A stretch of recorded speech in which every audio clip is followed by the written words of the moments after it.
Una vez dado el problema y que nosotros sabemos cómo se resuelve dicho problema, entonces nosotros podemos dividir esa solución en módulos, ¿ok? En varios módulos. ¿Cuántos? Tantos como la solución requiera. No hay límites. Mínimos. Mínimo tiene que haber un módulo. Usualmente, ese único módulo que debe sí o sí existir va a denominarse como principal. Hay lenguajes donde no se necesitan módulos dichos principales, sino que pueden incluso no existir los módulos. En este caso, para C++, debe existir obligatoriamente un módulo principal, que es el gerente. Él se va a encargar de dar las instrucciones y de hacer las invocaciones a otros módulos. Por ejemplo, aquí puede haber un módulo 1 y aquí puede haber un módulo 2. Entonces, este principal puede hacer una invocación a este módulo y por acá más abajo puede hacer invocación a este otro módulo. ¿Ok? Y no va a haber ningún problema. Cosas que no deberían pasar, que en las instrucciones de este módulo se invoque el principal. No es lo correcto. Y desde luego este módulo puede invocar al módulo 2 y este módulo que está acá podría invocar a este módulo que está acá. Cuando hablo de invocar es llamarlo, así como llamamos a una persona y de repente ahorita yo dije, Tomás, ¿lograste instalar Dev? Ahí estoy haciendo una invocación a Tomás. Y Tomás me responde, me dijo, sí, todo perfecto, todo en orden. Entonces, cada invocación puede tener una respuesta, ¿estamos de acuerdo? O de repente puede no tenerla. Puede que yo hubiese dicho, Johnny, ¿lograste instalar? Y Johnny no me responde. Eso en programación tiene unos nombres particulares.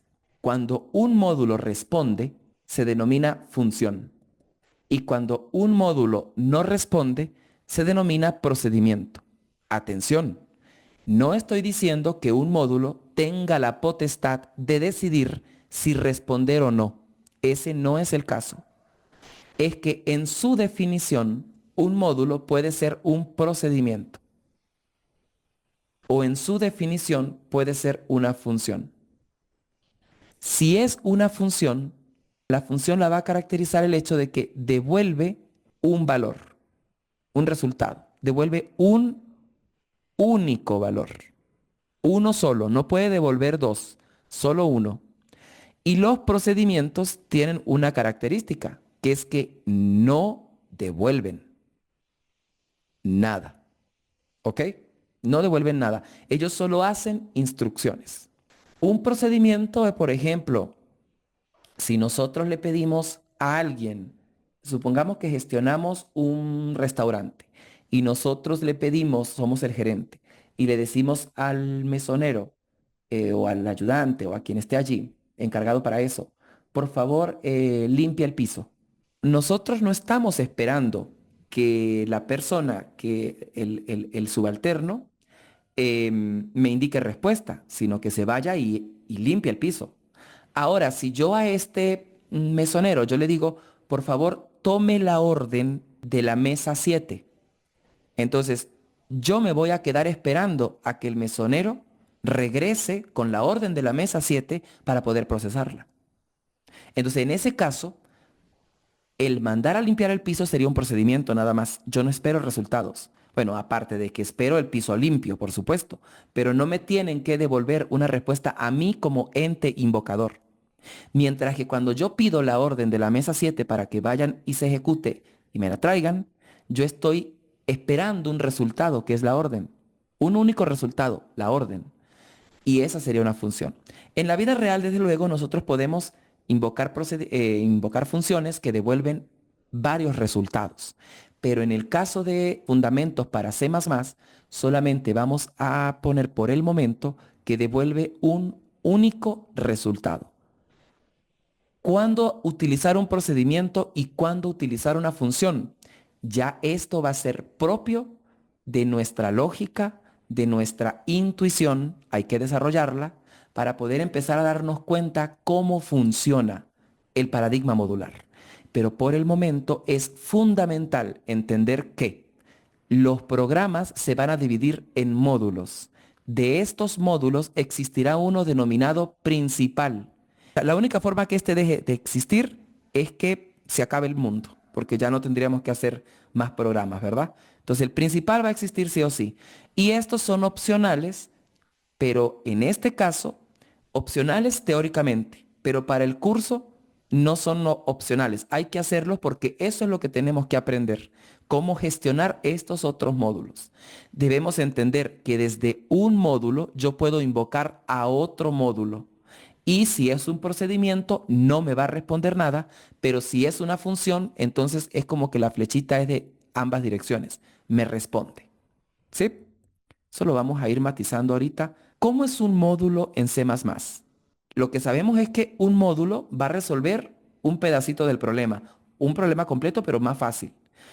Todavía no tenemos ni el problema, estamos en la parte teórica. ¿Cómo es un módulo? Para C++, un módulo se define de la siguiente manera. Indicamos un tipo de dato. Ahorita les voy a hablar qué es esto de tipo de dato. Y luego vamos a indicar un identificador. Un par de paréntesis abiertos y cerrados y un par de llaves abiertas y cerradas. ¿Ok? Voy a dar explicación de qué es cada cosa de estas.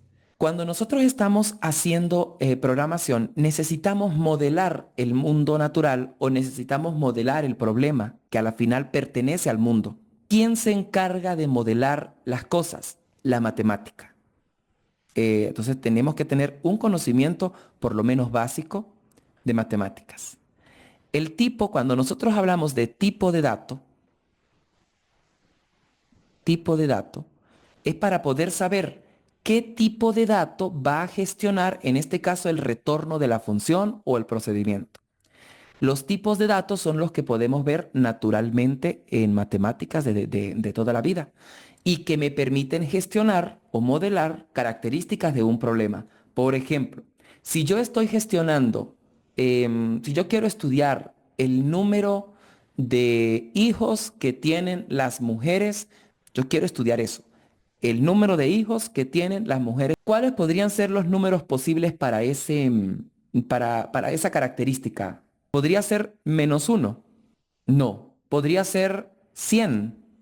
Posiblemente, ¿no? Desde ahí que hacer los cálculos. Posiblemente. Ok, eso me parece bien. Posiblemente porque, bueno, pudo haber donado óvulos y pues imagínense. Ahí la cuestión, tampoco son infinitos, pero es más interesante. ¿Podría ser 0? Por supuesto, podría ser 0. Entonces, esos son los números enteros. ¿Ok?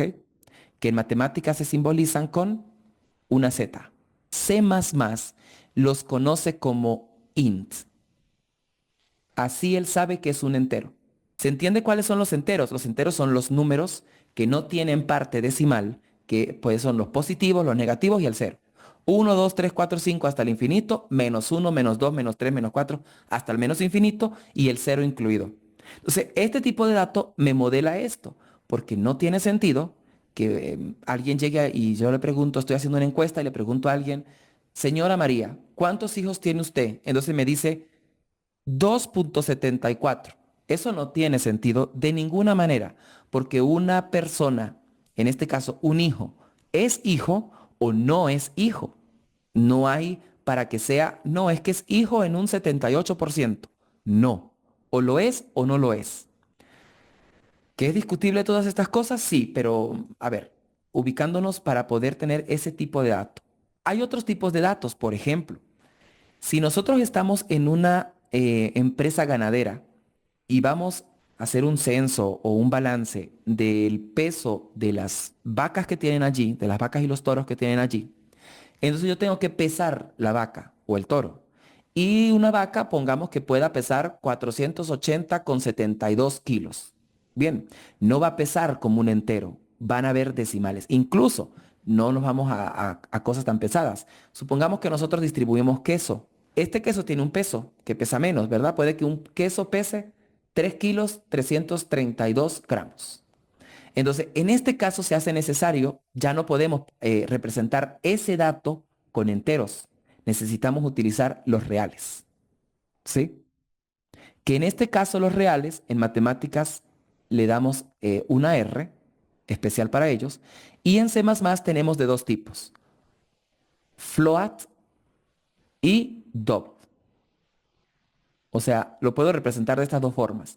Float tiene un nivel de precisión de 7 cifras significativas y double tiene un nivel de precisión de 14 o 15 cifras significativas. Eso significa que es más preciso. Pero con float, muchachos, los aviones no se caen, ni los edificios se caen. Entonces, es más que suficiente. Hay más tipos de datos. Por ejemplo, necesitamos expresar el sexo de un animal. Pudiéramos utilizar macho y hembra, ¿cierto? Que es lo que usualmente se usa para expresar el sexo en animales. Entonces, la M y la H son caracteres, ¿verdad? Son los caracteres. Caracteres. Que en matemáticas a veces se pone una C, pero no se le pone el otro palito porque esos serían los complejos, ¿ok? Una C, entonces esos son para C++, él también los conoce. Son los char. Los llama así, char. Son los caracteres. Estoy hablando de la M, de todas las letras, mayúsculas, minúsculas, los símbolos especiales, asterisco, ampersand, acento circunflejo, porcentaje, dólar, numeral. También los mismos números, pero como caracteres, ya no como números. Hay otra forma de representar, por ejemplo, o bueno, no sexo. Vamos a determinar si está vivo o no está vivo un animal. Entonces, ¿está vivo o muerto?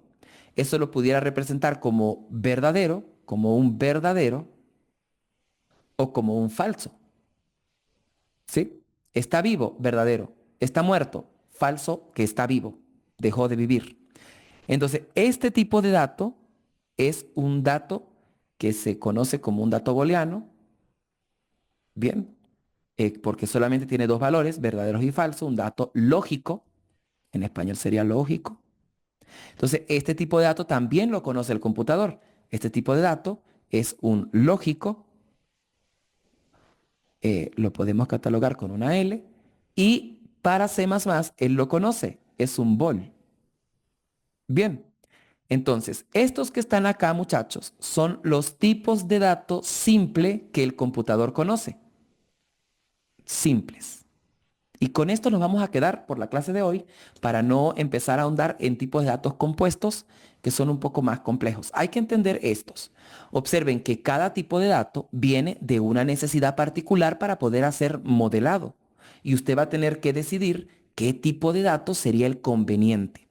En este caso, como estamos hablando de módulos y yo había dicho tipo, este tipo que está acá me va a expresar el valor que me va a retornar la función.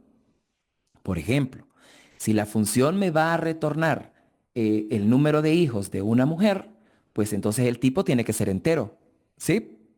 Si lo que me va a retornar la función va a ser el peso de una vaca, pues eso va a tener que ser float o double. Si lo que me va a retornar es un sí o un no, pudiera ser un char o pudiera ser un lógico. Si me va a retornar la letra S, pues es un char. Si me va a retornar un verdadero, pues es un lógico. Entonces tenemos que ir siendo muy conscientes de qué es lo que va a ser, de qué tipo va a ser ese resultado. Y a todas estas va a existir un tipo de dato que no es simple, lo voy a agregar por acá afuera, que es la nada. Cuando yo no quiero que sea de ningún tipo. Esta nada, que es como el vacío, lo conoce como el void. ¿Ok? Cuando yo no quiero que retorne, que me devuelva nada, el tipo va a ser un void. Y en este caso sería un procedimiento, porque no retorna absolutamente nada.